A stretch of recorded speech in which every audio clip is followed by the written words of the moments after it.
And when I woke up and my mom said to me, you're depressed, we're going to get you help.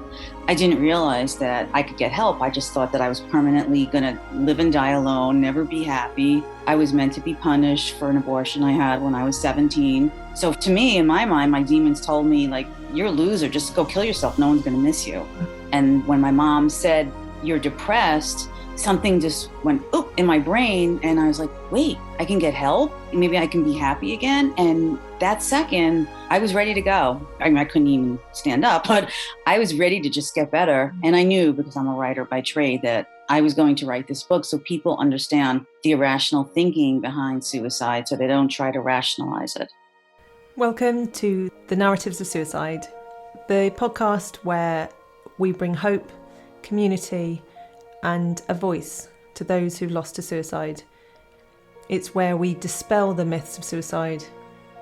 We dispel historical discourses and constructs that have been steeped in history for a very long time, and we're here with hope, love, and support for everyone out there who needs to listen to this podcast.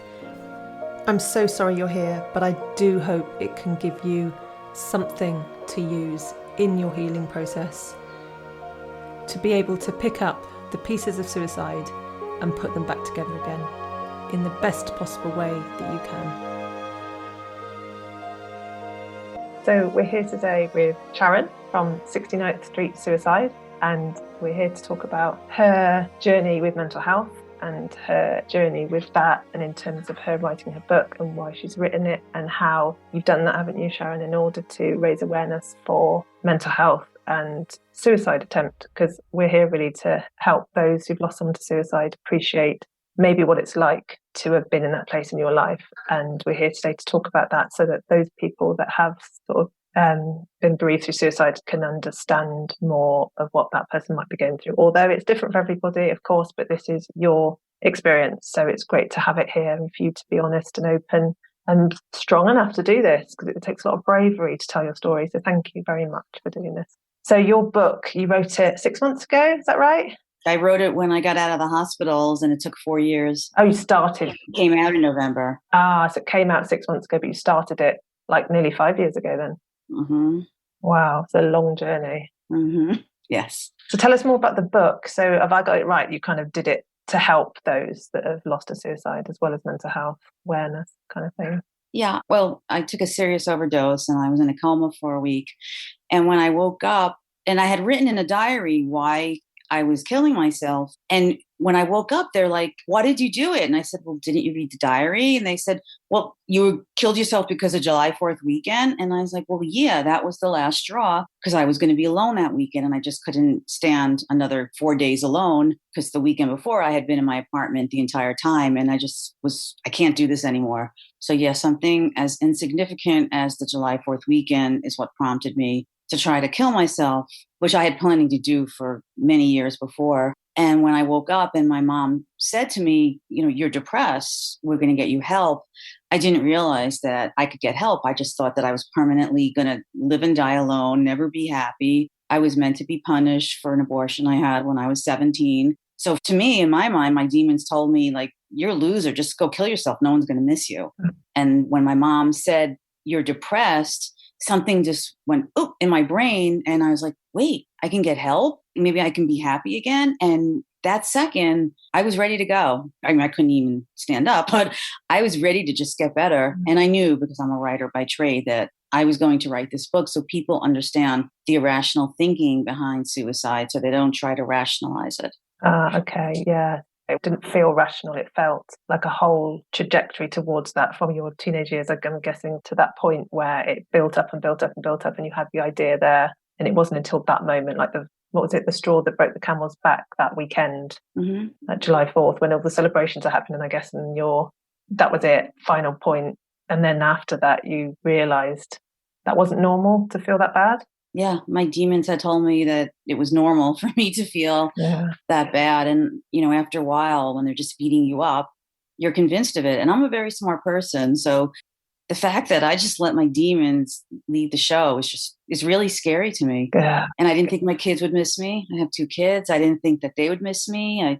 I thought I shouldn't be spending my money on myself. I should give it to the kids. I thought, okay, they'll be sad at the funeral and then they'll get over it. Gosh.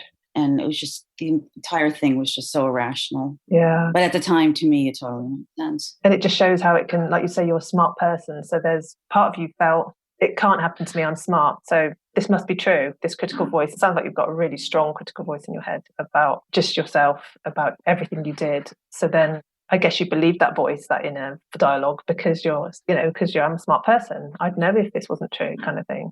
Yeah. When I had the abortion at 17, I regretted it right after. And subconsciously, I punished myself with an eating disorder. But I just knew that was when I decided one day I'm just going to kill myself when the pain is too much emotionally, like it was then. Yeah. And it was always kind of a crutch for me when I went, like when my first fiance cheated on me, and obviously we broke up. And I always had that crutch, and I just wasn't ready to do it. Or I don't want to say I didn't have the courage, but it does take courage to do that. Yeah. And I just wasn't ready until July 4th week when I just had enough. The pain wasn't going away in my mind ever. So the best thing to do is to die. Yeah. Wow. Yeah. It just felt like there wasn't really because a lot of times we hear it as being a flippant choice. It doesn't sound like that at all. It sounds like it's almost as if you didn't have, I don't want to say any other choice, but it feels very single-minded, as if that's the only option left. Is that right? Yeah. I planned it for 10 years. It was not spontaneous at all. After I got separated from my husband, even though I asked for the divorce, I was terrified. I had stopped working to raise the kids after 9/11. And so now I have to find a job and establish myself again at the age of 42, which to me was terrifying.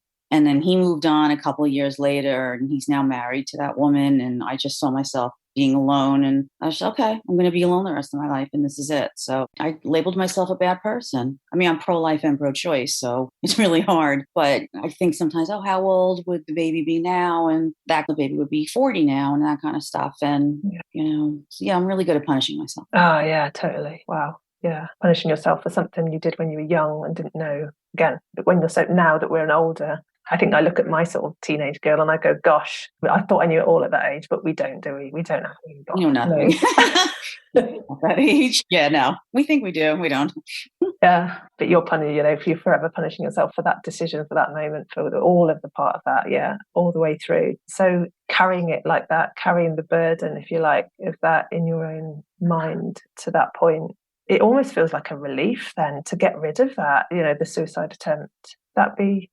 Yeah, that's true. To get rid of the torment, the demons in your mind. I also don't punish myself anymore. Like every time something bad happened, like when my first fiance cheated on me, well, I deserved it. I had an abortion, and then I had a miscarriage with twins before having my two kids. I deserved it. I had an abortion. My father got very sick at a young age and died fairly young. I deserve it. I had an abortion. So everything bad that happened to me was not because life has its ups and downs. It was because I deserved it. Wow. And then when you were in hospital after the suicide attempt, the significant one where you ended up in hospital and your mum said to you, no, you're ill, let's get you help. Then that was like the light switched on by the sounds of it. And you just kind of went, life's not meant to be like that. In which case you can heal, I guess, if you know that life's not meant to be like that, or it's not normal to be like that, then I guess you could then look for help, couldn't you, and support. Yeah. The second my mom said, you're depressed, a door was open and I'm very type A. When I set my mind to something, I do it.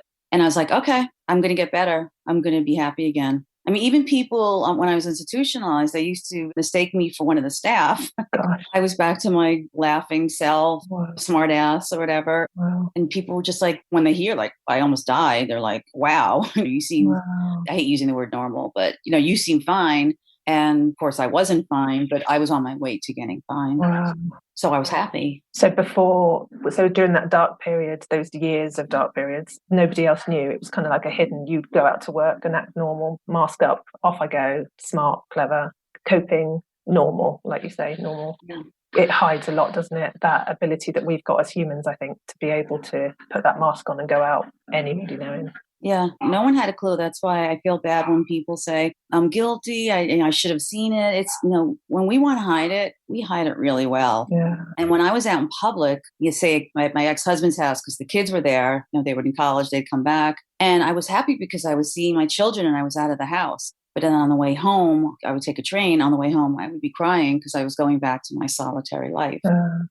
Yeah. So in those moments, I was truly happy. So I thought that was another reason why I thought, how can I be depressed? Yeah. I had a good 2 hours being with my children. I shouldn't be depressed. I shouldn't be low. I've just had a lovely experience. Why am I now? Yeah, constantly criticizing myself. And you should hate that word. Should we all say it internally, don't we? Mm-hmm. Should do this. Should do that. Should be okay. Should be happy. Should get on with life. you know. Yeah. No, there's no should. There's no should in life. Yeah. Everyone's different. My reality, my normal is different from yours, is different from my neighbors, is different from my friends. We're all our own people. And yes, suicide was just always a part of my life. So it still is now because of your book, I guess, because of your Instagram, where you're posting, aren't you? Other people who've taken their lives to raise awareness, I guess. That's the reason behind that, isn't it?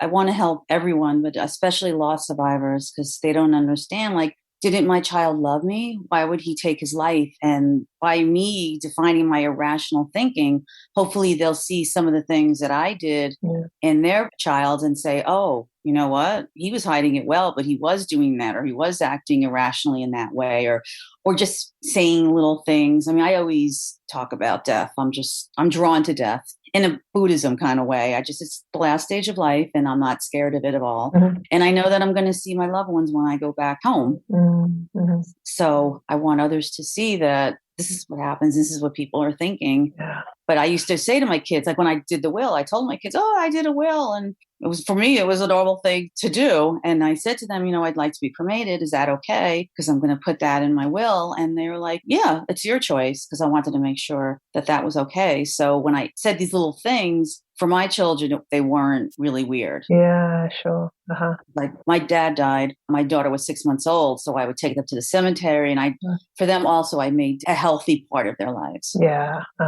I think it's so important to do that for our children, isn't it? For everybody to be able to talk about it. Again, to talk about death full stop is a very taboo subject, isn't it? We're all very, and I go like in the Buddhist sense of when you live, you will die. It's kind of inevitable. And if we make friends with that notion, make friends with that idea for our children as well, it can really help them in the process when they're then going to have to grieve or when we can all grieve. And I think when you add suicide to that level, that's even more taboo. It's even more of a, whoa, let's not talk about that. It's too scary. Oh, exactly. When you say the word suicide, it's like, oh, yeah. I mean, I actually, I was at a fair here where I live to sell my book, and a woman, I was sitting right there, and my photo's on the book, so it was obvious it was my book, and she looks at it and she goes, "Oh God, why would I want to read that?" Oh, yeah, I was like, okay, thanks. Oh, and I hope one day you don't deal with someone who kills themselves, and then you think, oh my God, how did that happen? Wow, gosh, I bet that hurt. Yeah, because I do. It's very much like that, though, isn't it? I guess it's different for me. I was taboo about the subject of suicide. I hadn't thought about it. Had not thought about it. It didn't happen to me. It didn't happen to anybody I loved. And then when my brother took his life, it was kind of like, okay, now I've got to get to know this word that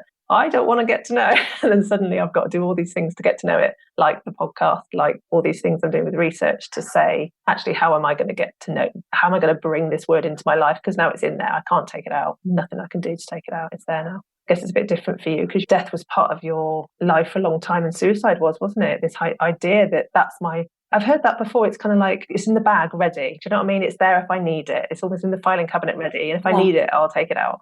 It's there. Mm-hmm. Yeah. Yeah, it's a crutch. But you too are also making something positive out of a horrible situation. So I feel like it's a blessing when people do that. Yeah, I think I've got to. There's something that can't stop me. Everyone's so different with how they grieve. But for me, speaking about it is, for me, the most healing thing I can do, even though it's painful. It's got to happen. But I do think it's part of me making a relationship with suicide, literally, with the word that is so taboo. Yeah. I say the same thing. It wasn't something I thought about doing. It was immediately that my destiny said, you're writing a book, you're helping other people. And that was it. And I never looked back because if I thought about what I was doing and sharing all these personal details, like here's my life in an open book.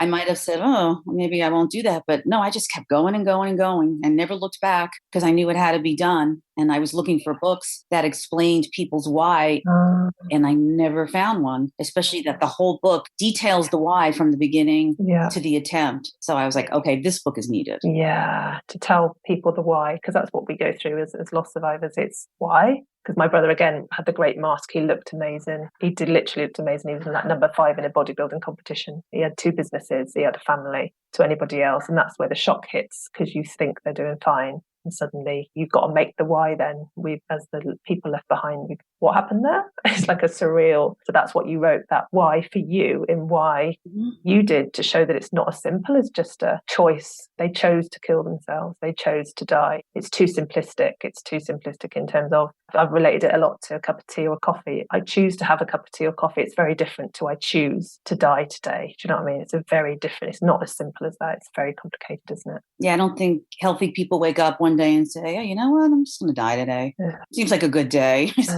And whatever the catalyst is that makes us finally do it, but at least people will understand the rationality that goes behind it. Because some of the things that I thought are just ridiculous, especially that my children would not miss me. Right. I mean, I love them so much and they love me so much. And I was convinced. Yeah, absolutely convinced. So if anybody had said any different to you, would you have believed it? If I'd have said to you, of course they love you, of course they're going to miss you, what would you have believed me? No. No, at that point, no one loved me. I was better off dead. Yeah. My demons had convinced me 100%, and I needed to do it. So you got that help afterwards. Such a big shift, isn't there, for you then labeling as them as your demons, as those thoughts, whatever it is. You're not as convinced at all anymore, are you? It's like, what happened? It's like a switch. No, because I know that my demons are just these evil things that I let take over my brain. And now that I'm in charge, because I am, demons are not coming back. And if for some reason I got really sad again, like, my dog's getting older, and when she dies, that's going to be a huge event for me. But if I, for some reason, started thinking about suicide, which I know in my mind I would immediately reach out and get the help that I needed. Even if it's going back to an institution for 2 weeks, I would do it in a heartbeat, because I'm not going through this again. And I'm not putting my loved ones through this again. Wow. You can feel the difference, can't you? You can feel the difference now between being there and now. It feels different, doesn't it? When you're in that low place and so different, isn't it? Yeah. I feel alive now. Nice. I was surviving before. Yeah. Everything was just a huge, like when people say, can you describe how you felt? It was a sigh. It was always a sigh. Just a sigh, that's it. Just tired. Just, yeah. And you say you were institutionalized, so I guess you were admitted to hospital after your attempt, and then you got real intensive support, I guess. How long did you stay for? Well, I was in the medical hospital for 2 weeks. I was in the institution for 2 weeks. And that's really where they regulate your meds. Right. They figure out what meds are good for you. And then when I came home, I went to outpatient for 2 weeks. It was like therapy 6 hours a day. And it was, luckily I lived in New York City. So it was Weill Cornell, one of the best programs in the country. Wow. And just speaking to other people, and we're all saying the same things. It was like, wow, it's not that I'm a bad person, because look at all these other people who are really nice and they thought the same things about themselves. Gosh. There was one kid, he was 17 and he reminded me of my son at the time. So I took a liking to him and I used to joke. And then there was a woman who was 80 years old. It doesn't matter how much money you have, what age you are. I mean, look, Kate Spade, Anthony Bourdain. I mean, all these people, they had so much money, but money doesn't heal your heart. No, and we're all human and we have emotions. Yeah. Heal your heart if it's just been affected, broken, whatever's happened to your heart. We all need healing from it. We all need to be able to talk about it. And we don't, do we? We go into this complete and utter mask place and go, no, I'm fine, thank you. And then, how are you? I'm fine, thank you. How are you? I'm fine, thank you. And I know you've said previously about how when you came out, you didn't tell anybody either, when you came out of all of that support. So you had the 6 hours of therapy, you had the hospital admissions, but you still then came out and didn't tell people at work. You still carried on as if nothing had happened, kind of thing. Yeah, well, at work, I hadn't come to work that day and I was extremely responsible. So they knew something was up. And it's a whole long story I won't go into. But then once they got through to my daughter and I was discovered like almost dead and I was in a coma for a week, then they knew. And some people put it together. I don't know if some people just didn't want to put it together, but I did catch pneumonia from the intubation. So I said, I had this fast moving pneumonia that almost killed me. And some people were like, well, I had pneumonia. I didn't get like that. And then people would start saying things like, wow, you seem so much better since the pneumonia. Like emotionally. So some people started to work it out. Yeah, okay. Yeah, so some people put it together and then other people I told, they had no clue. oh my God, really? And then of course a lot of them are like, oh, my best friend killed himself, my mother, my, brother. Mm. And then then people come out and they feel that they're okay to talk about it, but it's not a bad word. Like addiction. I could say I was a coke addict and I lived under a bridge for 10 years. Mm. And for some reason that's okay. But I tried to kill myself. Oh, okay. Stay away from her. She's crazy. Mm. And no, I was mentally ill. I wasn't crazy. Yeah. Wow. So you're talking about it now. What sort of feedback are you getting then now that you've put the book out there? What's it like to experience that? Very positive feedback. Yeah, great. I have a lot of people saying, oh, wow, like I understand more about why my daughter did what she did. And a lot of people gaining more perspective about it. Even if they've never had to deal with it themselves, they understand more about what suicide entails and why we do it. So I do think, like that person that came up to your bookstore, I do think until it's affected you, you're not going to look at it. You're just not. But you're there, that book's there, your book's there now, ready for when the worst possible thing happens, God forbid, whatever word you want to use for that, you're there, that book's there, ready to help that person. I think that's so helpful to break the stigma from it. Just break that barrier from, oh, it's nothing to do with me, to, oh, it's suddenly to do with me. How do I get the support I need now? And all I hear is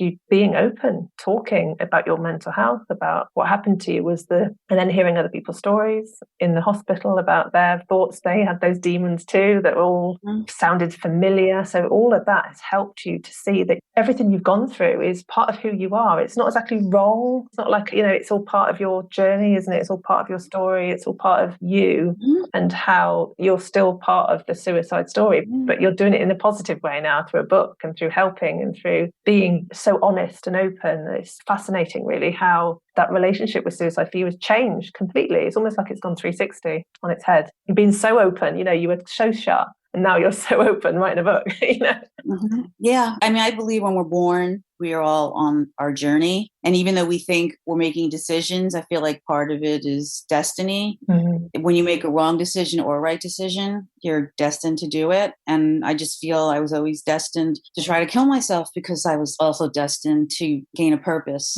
which is to help others by writing my book. Brilliant. So how can people get your book? Is it on Amazon and places like that? It's on Amazon and it's called 69th Street Suicide. It's spelled out. So SIXTY-NINTH Street Suicide. And I'm also the same name on Facebook and on Instagram. And I'm obviously very open for people to ask me any kind of questions, even if they're wondering about someone else or they're thinking maybe they're in trouble. I'm here and I want to help. Yeah, me too. I think it's so important that we are there to be those grounded, open eyes, that we're with you. We get it. We're not afraid to talk about it. I think that's so important that people know that we're here. We're not going to be judging them for it, because I guess, well, I certainly felt judged. I don't know if you felt judged in your life, but I think we all do. Mm-hmm. And I feel like in 10 years, suicide's going to be just another part of society. The way that being gay was 20 years ago, oh my God, they're gay. And now it's like, hey, be who you are. I don't know why people have to judge. Or cancer. It used to be cancer. And people would whisper about it. And now people are talking about it left and right and helping others because unfortunately it's dominant in our society. So I'm hoping that suicide becomes more of, we talk about it and we help people because they see. I mean, I think if I had heard someone else's story, if I had read my book before I did what I did, I think I might have said, well, wait a minute. I feel that way. Wait, I'm not a loser. I'm depressed. Really? I mean, I don't know, but I think maybe I would have seen myself in the book and realized that I needed help badly and I would have gotten it. Yeah. I think for a lot of people, if they think they've got a view of what depression is, you stay in bed all day, you sleep all day, you don't get out of your pajamas. And when you're a coping person like you are, and you still go to work and you still put on the mask and you still go out, it really ignores that side of you, doesn't it? That actually doesn't want to get out of bed and actually is struggling to get through each day. And that it can hide it really well to yourself, let alone to other people. It can hide the idea of yourself being depressed, can't it? Very much so. Yeah, because I was called a high functioning. No matter what, I always exercised every morning and I got dressed. Wow. Even if I just go back into bed and lie there, I went to work every day when I started working again. But I couldn't go to social events. And I started asking people to stop asking me because that I couldn't do. And people just accepted it. Sharon's going through a hard time and they just didn't invite me to the events. But I guess that made you more isolated, didn't it? To the point where on July 4th, that's when you were even more isolated because it led to that, didn't it? Because of you kind of withdrawing yourself from social situations because it was too much, as well as coping with every day, as well as coping with going to work and doing your exercise and all the things you should do. Yeah, that was your one thing to opt out of, but it left you isolated, didn't it? To the point, yeah, gosh. And ironically, when I woke up and I was finally able to use my phone again, when I first woke up and I was looking at the phone, I had no clue how to use it. It's so weird. A day later, and I started reading the text, I had two people who asked me about plans for that weekend. Ah, people suddenly started to say, oh, maybe Sharon ought to come out. Wow. Yeah, but it wouldn't have stopped me. It just would have delayed the inevitable. Yeah. So if they'd have asked you 3 months before your attempt, it would have been now not, because you're only just coping with going out, weren't you? And just coping with going out to work and doing everything you needed to do, had to do. Look as if you're functioning. Not just look it though, it's almost like you needed to do that to convince yourself that you were okay, didn't you? Yes. Yeah. Well, I knew I wasn't okay, but I didn't realize that it was mental illness. Yeah. I just thought it was permanent. It was just you, who you were. Yeah, I'm a loser. I'm a failure. I shouldn't be here anymore. Yeah. Those were my thoughts. So sad, isn't it, that people feel that way about themselves and don't ask for that validation from anybody else or question it with anybody else because they're so good at hiding it. I've heard this a lot as well, in terms of suicide's this connotation that if we ask somebody if they're feeling suicidal, then we might give them the idea. So we're all very careful about not asking. If you've got a friend that's upset or a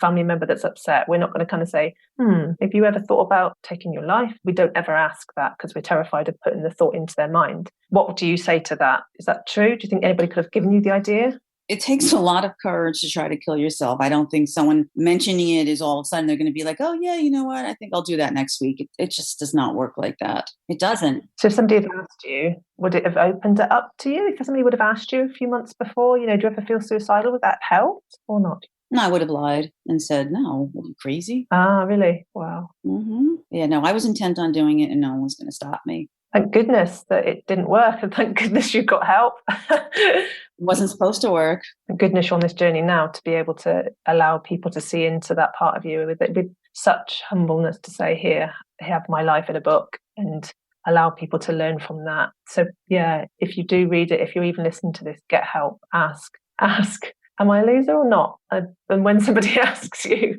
you're not going to believe them though, are you? So it's really a case of you going to get real professional help, I think, to really pick that apart, that belief apart. Because part of my job as a therapist is if you came to me and said, I'm a loser, I'd be really picking apart, where is the evidence to say you're a loser? And we'd be really picking that apart really in-depthly. And that's because I'm a professional. So go and get help from a professional if you think you're a loser, because the chances are you're not. Because I don't think I've met anyone who's a loser. Absolutely nobody, because we've all got our own potential inside. It's just sometimes locked away in all of our childhood, and all of our traumas, those little traumas in life, which we don't think is trauma, the little small piece, all of it now, the small little trauma things that happen every day just by being human. In the Buddhist sense, we're all, life is suffering. Doesn't mean we have to carry it like a huge suitcase all of our life, does it, as suffering? We can allow ourselves to get help and open up the suitcase and see what's inside and see if it's really true or not. Yeah. Well, that's why I would love for people who either are experiencing it themselves or just feel that they're losers and not depressed, and loss survivors or loved ones who see something's wrong with someone that they love, that they read the book. And if they see that person in the book, then they need to just say, I'm taking you now, you're getting help, right, and do everything they can. Because if they're doing things like I did or thinking the way I did, then they're on a really bad path, a very dangerous path. They need help, they need professional help with somebody to actually sit down and say, right, yeah, this isn't okay. You need to get this sorted. Yeah, which is what happened after your tent, wasn't it? You'd sat down with people 6 hours a day. That's a lot of therapy. Oh, no. After 2 weeks, it's like, I'm done. I bet. God, I can't imagine having that much therapy. Yeah, I know. I'm so healthy now. Ah, brilliant. Wow. And your children, how are your children doing since? They're amazing. My daughter got married and we're going to have the party in October, and I love her husband. And my son is in Boston and I adore him. And we have a different relationship now. It's better. It's just so much better. I think they understand me more by doing something like that. Not that that's why I did it, but they understood the pain I was in, because I didn't share with them what kind of pain I was in. And they understood, like, if they didn't call me for a month or something, it hurt. It hurt more than just, oh, you didn't call me. It hurt like I would sit there telling myself that I was a horrible mother and I didn't deserve to get a phone call. And just everything went to the most tragic, every thought. Wow. So if you'd have got that help, that professional help earlier, you could have maybe in therapy picked apart then speaking to them about that, telling them about that in a burdenish way, because I know we don't want to tell our children, do we, all our ins and outs, but there is a healthy way of doing it. I do think absolutely 100% when they become adults, especially then there's a healthy way of us communicating with them, how they can support us as humans, because we're human too as mothers, aren't we? Absolutely. Yeah. Just, I love you. And can you just call me, like, or even text me once a week? Yeah. And they were younger. So they didn't think that way. But I always thought that it was because they didn't like me, that they didn't want to talk to me. Yeah. Now you can see, now that you've communicated with them, they do that kind of stuff now just for you. And they do love you. Children, young children, 17, 18, 19, 20, they need to understand that. And I used to say this even when my kids were young and they were torturing me. And I say, you know what? I'm your mom, but I'm also a person and I hurt too. And when I said that, a lot of times they stopped. They understood that they were hurting me. Yeah. Just because I'm their mom doesn't mean I'm also not a human being with my own feelings. And we're all human, aren't we? Yeah. So anybody out there, suicide loss survivors, or just you're in that bad place and you recognize anything of what Sharon's saying, just go and ask for help. Or if you know of somebody else who is, this mask's there, but there's something that you said that your staff kind of, the people that you worked with said, oh, you've been seeming better since you had pneumonia. It's kind of like, so there was something about them that knew that you weren't quite right, even though they didn't face up to it or even could get into you to maybe they asked if you were okay and you said, yeah. But yeah, it's really tricky, that, isn't it? Balance of how to get someone help if they're really saying, I'm fine, thank you. Yeah, I'm fine. I would have said, I'm fine. Is there anything else you want to say before we finish? It's brilliant. It's been really eye-opening for me to hear it. After losing my brother, I can really hear the resemblance in terms of him being this amazing guy who everyone was thought okay. And obviously it wasn't, obviously he was storing that for longer than I could even imagine. Yeah, that get out plan. First of all, I'd love for everyone to buy my book, and it's not about making money. I paid a lot of money to do the book. So I want people to get the book because I want them to understand suicide and I want to eradicate the stigma. It's not a bad word. We're mentally ill. We're in so much pain that other people can't even fathom it unless they've experienced something horrible, losing a spouse or something, or losing a child. And I've never lost a child, but I really equate it to that kind of pain because it's just most pain you could ever feel. And it's 24/7. Yeah. It just doesn't stop.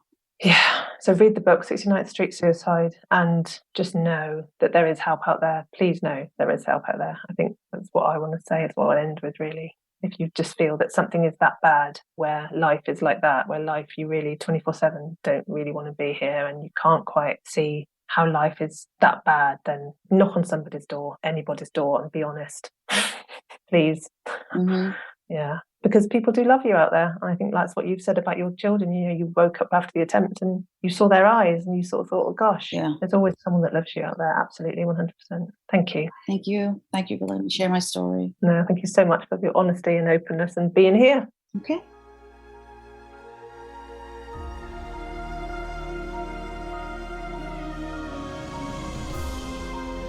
Thanks so much for joining us here today. I hope it served you and given you something for your journey with suicide. Come back and subscribe, like, do whatever you need to do on your platform to help us to raise awareness of suicide, because the more we keep saying the word, the more we can gain support for us left behind, and the more we can raise awareness of the word and how society sees it and reduce this stigma that's so attached to it. Please get in touch. You can find me on my website, suicidegriefsupport.com. I really want to hear from you. But for now, please take care of yourselves and take care of each other. And remember, we are stronger together.